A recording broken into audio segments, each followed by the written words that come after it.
नमस्कार मित्रांनो, तुम्ही पाहता चॅनल साध मराठी कायद्याचे. या चॅनलवर प्रथमतः तुमचं सर्वांचं स्वागत. मित्रांनो, आपण कोर्टामध्ये मनाईहुकुमाचा दावा दाखल करतो.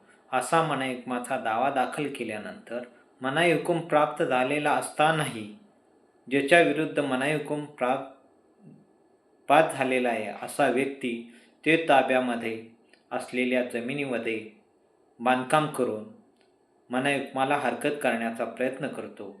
अशावेळी ज्यावेळी मनाईहुकुमाच्या संदर्भात अंमलबजावणी कोर्टाकडं असा मनाईहुकुमाच्या अंमलबजावणीसाठी अर्ज जातो, त्यावेळी अंमलबजावणीचे अधिकार प्राप्त असणारं कोर्ट केवळ मनाईहुकूम आहे, यामध्ये ताब्याचं रिस्टोर पोजेशन करण्याचा आदेश नाही, म्हणून सदरचा अर्ज नाकारू शकत नाही.